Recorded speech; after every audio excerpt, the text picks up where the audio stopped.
The Tai Chi kit instructions are short, but clear enough. The tank body is made up of 6 rings. The most important point is to make sure that every other ring is rotated so that the rivet lines line up in an alternating fashion. The most complicated part of the kit assembly is the staircase that wraps around the tank. A piece of paper folded over at 45 degrees acts as a guide or template to mark on the tank itself where the staircase will go. And here you can see the faint pencil line that I made that will act as my guide for the placement of the staircase. The kit comes with several of these staircase sprues. If you're not using them in this kit for the wraparound staircase, they're excellent parts for other kits. To wrap them around a curved surface, however, you have to remove one of the side rails.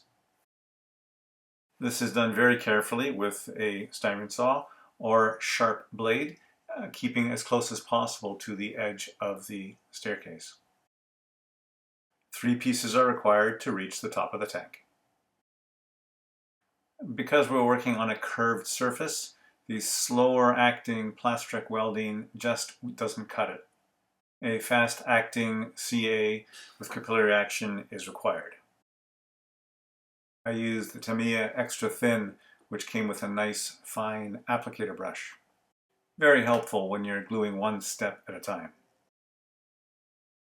The downside, of course, is that you have to be fully protected. This stuff stinks.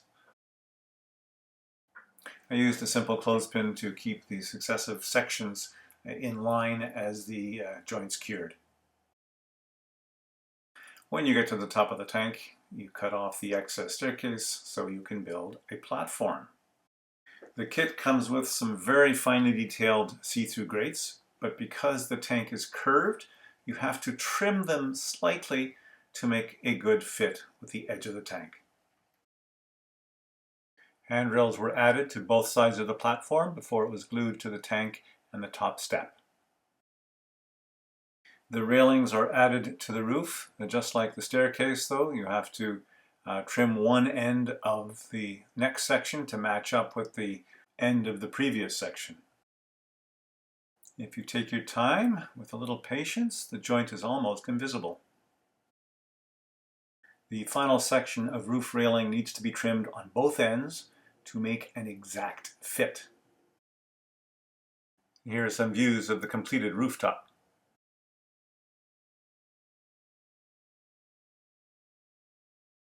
A dizzying view, but we're not done yet. We have to put railings on the staircase. I'm not sure why, but on the sprue, the handrail posts extend through the handrails an equal distance on either side. These have to be trimmed off on one side. The first post has to be fully trimmed off, including the bit between the 2 handrails, to fit at the top of the staircase. When you get to the end of the staircase, at the bottom, you need to do a little surgery to remove a section while keeping the end return rail. Here's a top to bottom view of the almost completed kit. Still need to add the roof hatches and the clean out manhole at the bottom. And here is the completed kit ready for painting. And note that the bottom foundation ring will not be used on the final model. I decided on a simple flat black paint scheme, but added a personal touch at the very end. And now back to switching the lower industrial area. This is part 2, where we will switch out the gas distributor, finish off switching at the paper plant, and run the local up to the shingles plant.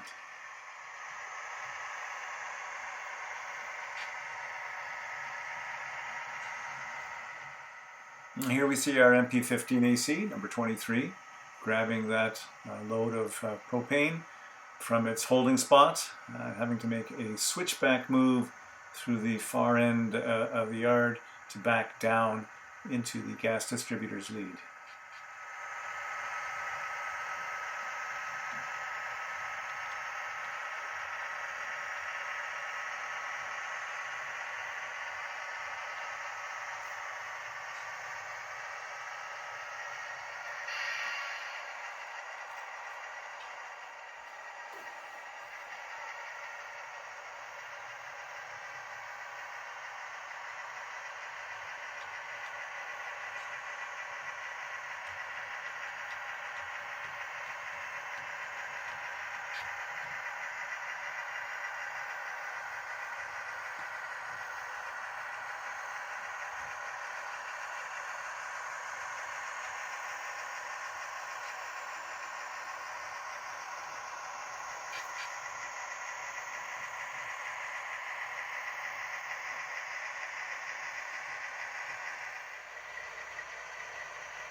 propane gets spotted behind the ammonia. So we're going to have to hold the propane car here temporarily, reach in, grab the not yet emptied ammonia car, put it on top of the propane car, and shove them both back into the industrial siding.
Stubborn couplers.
Whoa, slow down there. We need you back at the yard office to run the local job out to the shingles plant. Get back here.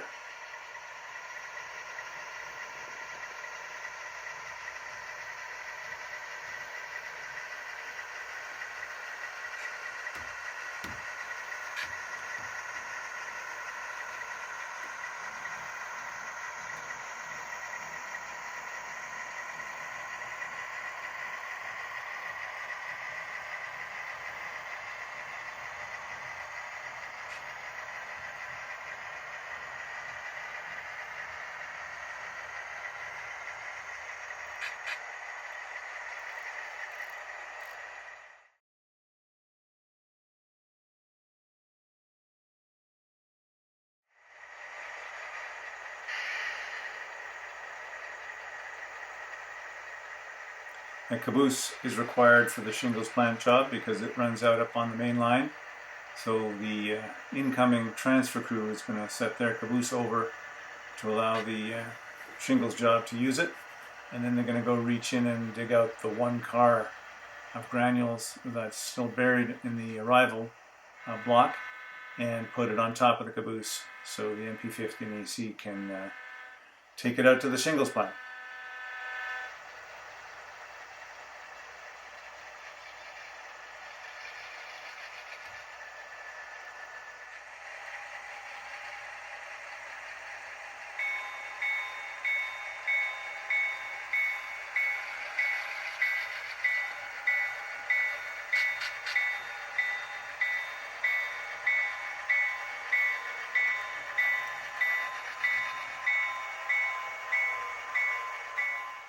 And I would have left this in the video if it had worked.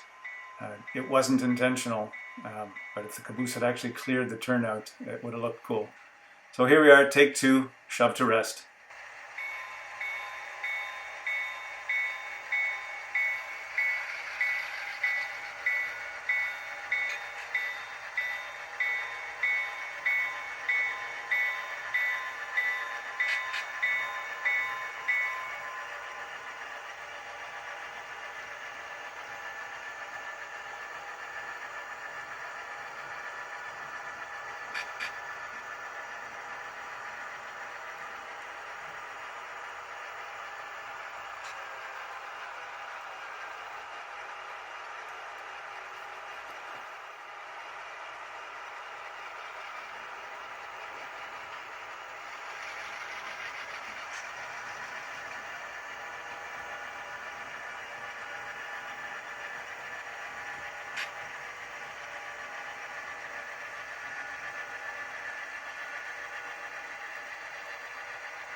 Just stopping here momentarily to pull the pin on the car we want.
Once the transfer crew shoves through and clears the main, they'll also switch out the paper plant, and then the MP15 AC will have a clear run to the shingles plant.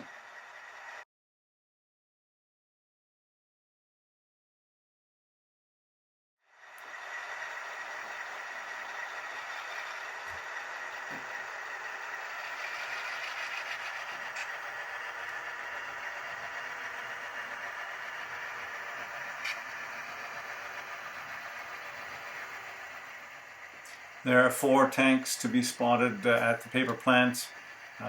One of them is an off spot, various chemicals, clay slurry, caustic soda, etc.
The short black UTLX tank car is a hold for next operating session. We're just going to leave it there, neatly out of the way, and place these other 2 cars on the second track in the paper plant.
And the rest of these cars are also holds for the next operating session. We're just going to pull them clear and shove them into one of the yard tracks for now.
that about wraps it up for the transfer crew.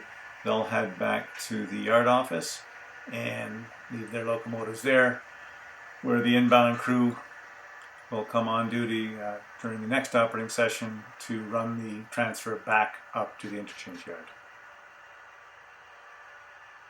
In the meantime, we'll get to watch the Shingles job pulled by our MP15AC number 23.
The caboose is left on the main line to make the switching moves at the shingle plant. Today's job is quite light. We just have the one Conrail hopper to spot for unloading. The rail fans love chasing this job because they get to take pictures and videos of the locomotives and sometimes a few cars pulling back across this bridge.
With our work done here, we'll shove our caboose back to the yard and tie up the end of our shift.